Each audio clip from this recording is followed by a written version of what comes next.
Ya Pak Mufti, podiumnya sudah disiapkan dan katanya hanya boleh dipakai 3 orang, jadi eman-eman kalau nggak dipakai nih podiumnya Pak Mufti. Assalamualaikum warahmatullahi wabarakatuh. Alhamdulillah, alhamdulillahilladzi arsala rasulahu bil huda wa dinil haq liyudhhirahu ala dini kullihi wa kafa billahi syahidah. Asyhadu an la ilaha illallah wa asyhadu anna Muhammadan abduhu wa rasuluh. Rabbi shrah li sadri wa yassir li amri wahlul 'uqdatam min lisani yafqahu qawli. Amma ba'du. Izinkan kami menyampaikan rasa hormat. Yang pertama yang kami hormati Ketua Umum PP Muhammadiyah Bapak Haidar Nasir dan Ibu Nur Janah yang saya hormati. Yang saya hormati Sekretaris Umum PP Pak Abdul Mukti, Pak Rektor Universitas Muhammadiyah Surakarta Prof. Sofyan Anif, juga Pak Ketua Badan Pembina Harian PP Muhammadiyah Pak Dahlan Rais, seluruh jajaran PP Muhammadiyah, seluruh jajaran PW dan PD Muhammadiyah Surakarta, serta para tokoh-tokoh yang hadir bersama di sini, para panelis yang mohon izin tidak bisa disebut nama satu persatu tanpa mengurai rasa hormat, dan yang kami banggakan seluruh hadirin yang memilih untuk hadir di dalam kegiatan pada pagi hari ini. Masya Allah sudah datang ini Pak Haidar, suasananya suasana yang antusias tapi tertib. Ini gambaran ciri Muhammadiyah ini barangkali Pak. Ada ketertiban selalu di situ. Insya Allah forum ini forum tukar pikiran, tukar gagasan yang tadi sudah dibukakan awalnya dengan amat baik oleh Pak Ketua Umum Pak Haidar. Bagaimana negeri ini dibangun bukan kebetulan tapi gagasan, dan tokoh-tokoh pendiri Republik ini itu memiliki akumulasi pengalaman perjuangan, memiliki wawasan yang amat luas, pengetahuan keilmuan yang mendalam, dan ketika mereka diminta untuk menghasilkan saripatinya, maka muncul sebuah kesepakatan yang disebut sebagai pembukaan Undang-Undang Dasar 45, yang seluruh bagian dari pembukaan itu menjadi dokumen pemikiran politik dengan pondasi intelektual solid yang bila disandingkan dengan keputusan-keputusan negara lain, kita bisa mengatakan inilah pondasi terbaik yang ada di banyak tempat. Itu dalam artian sesungguhnya. Karena bukan sekedar kesepakatan tentang kata-kata, tapi di balik itu ada pikiran mendalam, ada penderitaan panjang kolonialisme, dan ada kehausan atas keadilan. Mengapa Republik ini didirikan? Karena kolonialisme bertentangan dengan prinsip keadilan. Jadi Republik ini didirikan pada ujungnya untuk sebuah tujuan, yaitu kalimat terakhir dalam pembukaan Undang-Undang Dasar 45, keadilan sosial bagi seluruh rakyat Indonesia. Itu kalimat penutup di dalam pembukaan, dan itulah intisari mengapa kita merdeka. Bukan sekedar menggulung kolonialisme, tapi menggelar keadilan sosial dan kemakmuran bagi seluruh rakyat Indonesia. Itu juga yang menjadi prinsip kami. Saya, Gus Muhaimin, berangkat dengan sebuah niat dan tujuan bahwa ikhtiar kita untuk melakukan perubahan bukan sekedar mengubah, tapi kami ingin Indonesia yang lebih adil, Indonesia yang lebih setara, Indonesia yang memberikan kesempatan yang setara bagi semua. Prinsip keadilan adalah prinsip utama yang kami hendak bawa. Ini yang kemudian nanti akan diterjemahkan di dalam berbagai macam kebijakan. Mengapa kita menuju ke sana? Izinkan saya menengok sedikit perjalanan bangsa kita. Bila kita tengok perjalanan bangsa ini, itu dimulai dengan kita menyepakati jadi satu bangsa. Kalau boleh slide-nya boleh ditayangkan. Mulai dengan satu bangsa. Tahun 28 berbagai suku budaya menyepakati kami menjadi bangsa Indonesia. Dan kesepakatan bangsa Indonesia itu ditandai dengan bahasa persatuan bahasa Indonesia. Bapak Ibu sekalian, kalau kita tidak menyepakati bahasa persatuan, mungkin di kampus-kampus Muhammadiyah itu kalau kuliah mahasiswanya dari mana-mana harus pada belajar bahasa. Kenapa? Karena bahasa Indonesia belum jadi bahasa persatuan. Hari ini kita menganggap sebagai sesuatu yang biasa saja, bahwa kita memiliki bahasa persatuan bahasa Indonesia. Uni Eropa bersatu, ada 28 bangsa, 28 suku, bahasa persatuan mereka, bahasa resmi mereka adalah 23 bahasa. Seluruh kesepakatannya ditulis dalam 23 bahasa, setiap parlemennya bersidang, di belakang ada penerjemah, semua dokumen diterjemahkan. India begitu, semua negara bineka. Kita ini yang kami sebut sebagai satu yang pertama. Satu yang pertama, yaitu satu bangsa. Apa bisa dipastikan mengikuti iPad kami yang operator? Oke, mengikuti iPad ini saja ya. Jadi satu bangsa disambungkan dengan iPad saja. Coba kalau boleh minta tim operator untuk sambungkan di sini. Nah, yang kedua adalah satu negara yang tadi diceritakan oleh Pak Haidar. Kita menjadi satu negara, negara Indonesia. Satu pertama satu bangsa, satu yang kedua menjadi satu negara. Tapi kita masih federasi. Berikutnya, satu yang ketiga kita menjadi satu negara kesatuan ketika ada mosi integral Natsir. Menjadi satu kesatuan. Jadi kalau hari ini ada yang mengatakan NKRI harga mati, itu K-nya itu baru terjadi tahun 50. Sebelum itu belum ada K, adanya negara Indonesia. Dan disebut Indonesia itu wilayahnya cuma Jogja.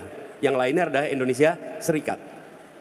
Bung Karno mengatakan pada 17 Agustus 1950, ini adalah proklamasi Indonesia yang kedua ketika kita memproklamasikan menjadi negara kesatuan. Lalu, kita belum satu air, karena baru tanah saja ini. Airnya bukan Indonesia. Laut Jawa, laut internasional. Selat Sulawesi, selat internasional. Berbagai perairan bukan wilayah Indonesia. Lalu deklarasi Juanda. Nah, Juanda ini tokoh Muhammadiyah. Juanda adalah seorang guru Muhammadiyah yang mengajar di Jakarta, bahkan ceritanya cukup legendaris ini. Diminta jadi guru di Teknische Hogeschool dengan gaji 275 golden, dan dia memilih untuk tetap menjadi direktur sekolah SMP di Muhammadiyah di Jakarta. Ini seorang pejuang yang punya sejarah panjang.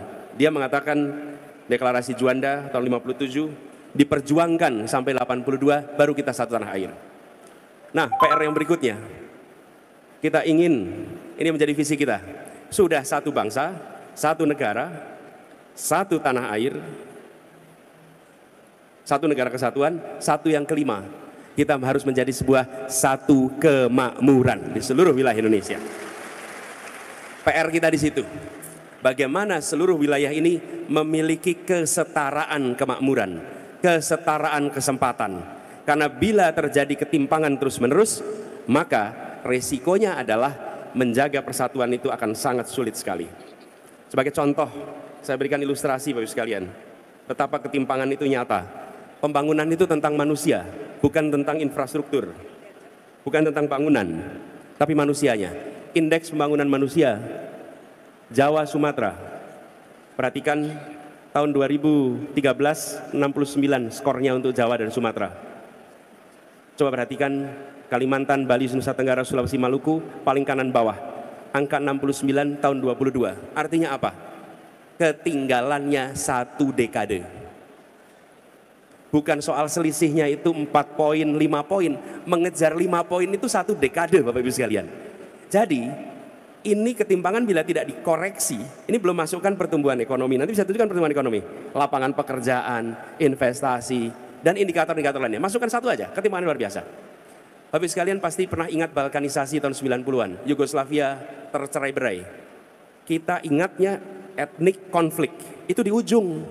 Sebelumnya apa? Disparitas ekonomi yang terus-menerus. Makedonia yang maju, Serbia yang maju, tapi Bosnia, Herzegovina, dan tempat-tempat yang lain, Slovakia yang itu mengalami penurunan yang luar biasa. Ketimpangan itu terus-menerus. Dibiarkan. Itu sama seperti mengeringkan hutan, seperti mengeringkan rumput. Cukup ada satu puntung rokok jatuh, maka rumput itu terbakar, maka hutan itu terbakar. PR kita hari ini, jangan pernah kita mengeringkan rumput Indonesia, jangan pernah kita mengeringkan hutan Indonesia dengan membiarkan ketimpangan itu terus-menerus. Apalagi kalau dimasukkan ketimpangan kota desa, ketimpangan kota kecil, kota besar, ketimpangan itu luar biasa. Inilah PR terbesar kita. Karena itu kita ingin menjaga Indonesia utuh, Indonesia tetap satu dan bangsa ini utuh. Caranya apa? Bukan dengan menekan dan memberikan rasa takut. Kita pernah punya periode di mana ada stabilitas, ada persatuan. Kenapa? Karena ada yang pegang senjata dan mengawasi semuanya. Maka diam dan bersatu. Persatuan yang sesungguhnya itu ditopang dengan hadirnya rasa keadilan. Di situ maka muncul persatuan. Itulah sebabnya kita mengusahakan ke arah sana. Kesetaraan dalam semua aspek. Dan ketika kita berbicara kesetaraan semua aspek, maka kita ingin melakukan perubahan yang mendasar. Yang pertama, Bapak Ibu sekalian yang kami hormati, kami melihat perlunya untuk kita mengubah kebijakan-kebijakan dengan memasukkan unsur keadilan. Kenapa ini menjadi mendasar? Sebagai contoh, bidang pendidikan, nanti akan kita bahas bersama. Apakah kebijakan untuk penerimaan siswa baru sudah mencerminkan rasa keadilan? Bila bentuk sejumlah bangku sekolah seperti piramida, SD bangkunya banyak kelas 1, SMP sedikit, SMA kelas 1 sedikit, maka itu artinya kita belum berniat untuk menyekolahkan setiap anak Indonesia. Karena anak-anak kita masuk SD belum tentu nanti lulus SD punya bangku SMP. Begitu juga dengan SMA. Ini contoh. Begitu kita masukkan kebijakan tentang pembangunan di bidang kesehatan misalnya, apakah sudah ada kesetaraan akses pada fasilitas kesehatan di seluruh wilayah Indonesia? Untuk promotif, untuk kuratif, untuk preventif. Ini semua, begitu pertanyaan tentang keadilan dimasukkan setiap sektor, maka masing-masing sektor itu akan melakukan perubahan. Begitu juga dengan aspek pembangunan ekonomi.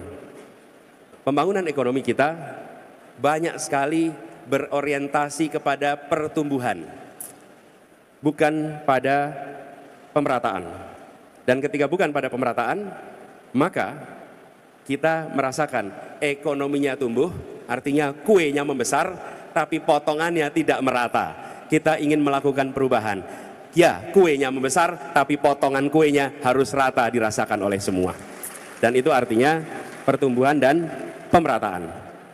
Inilah yang kita ingin kerjakan bersama-sama. Jadi pendekatannya berubah. Dari pertumbuhan semata-mata menjadi pemerataan dan keberlanjutan. Begitu juga dengan sektor. Jangan sampai kita hanya fokus pada 1-2 sektor. Kita menginginkan sektor dan teritorial. Sektor dan kawasan. Kenapa?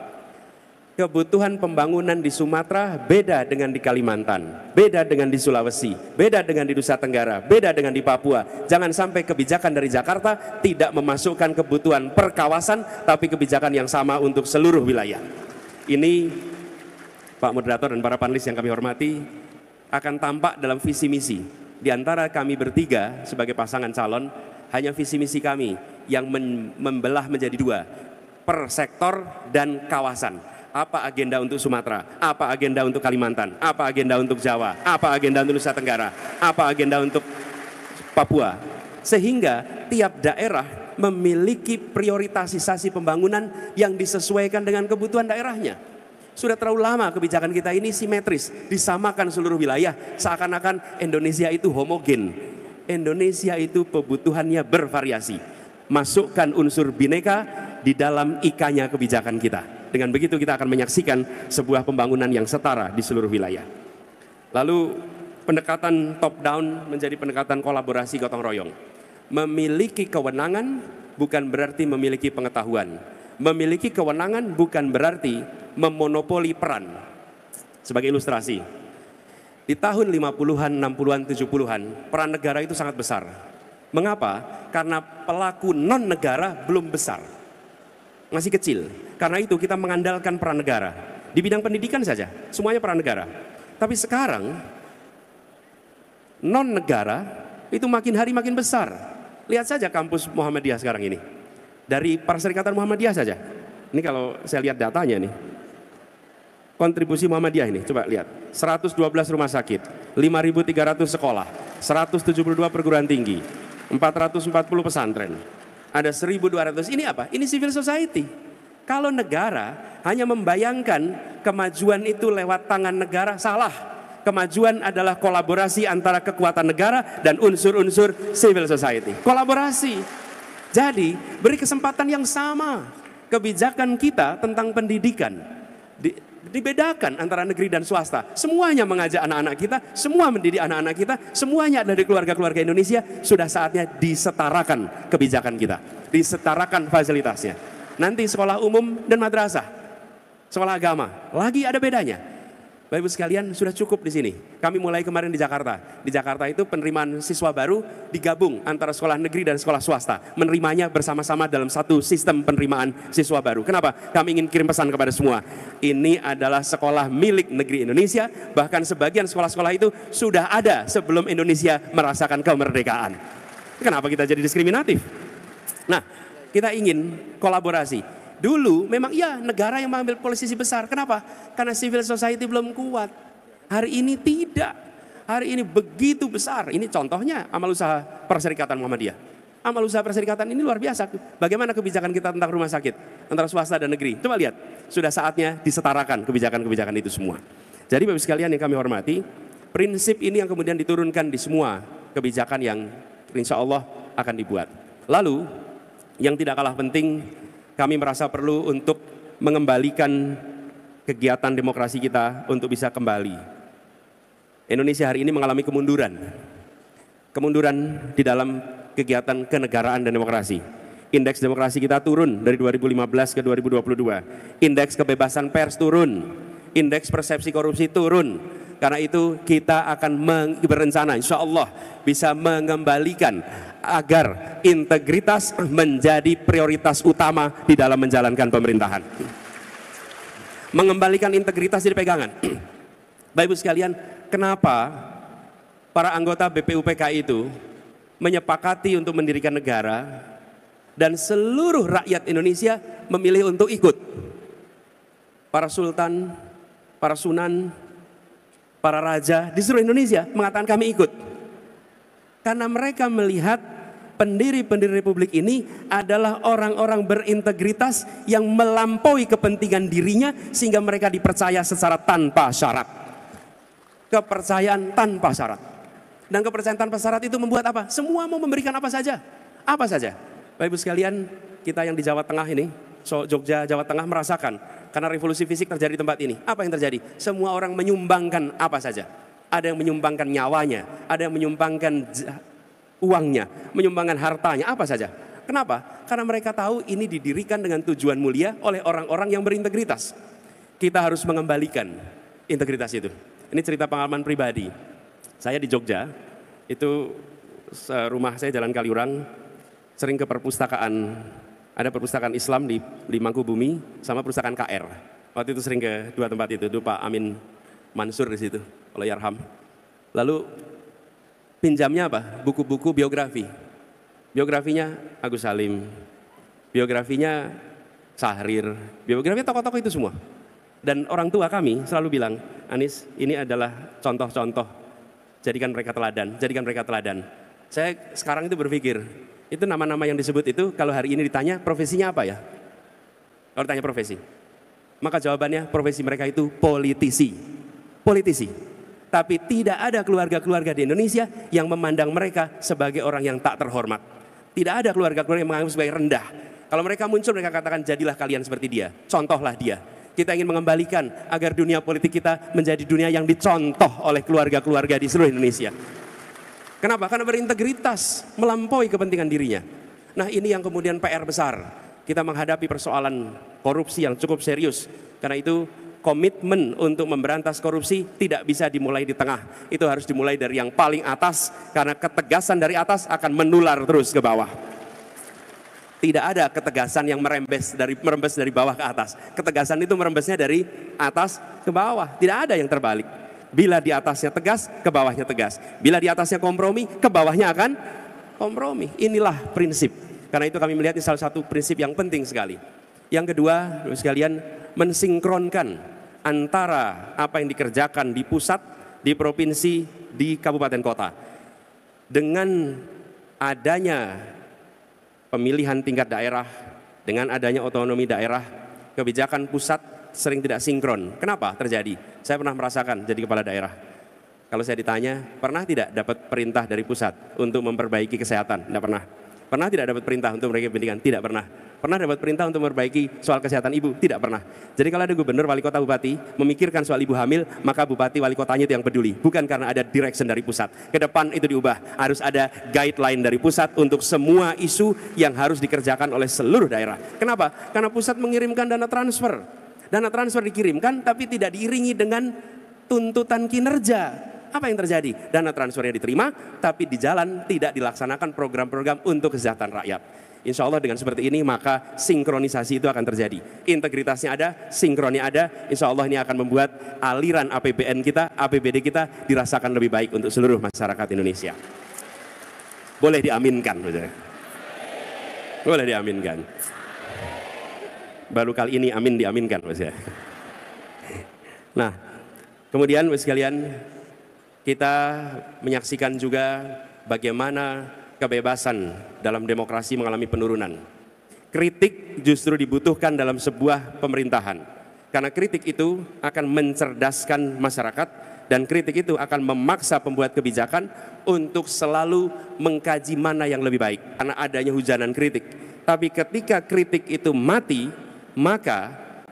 atau dimatikan, maka yang sesungguhnya terjadi, kebijakan itu kualitasnya mengalami penurunan.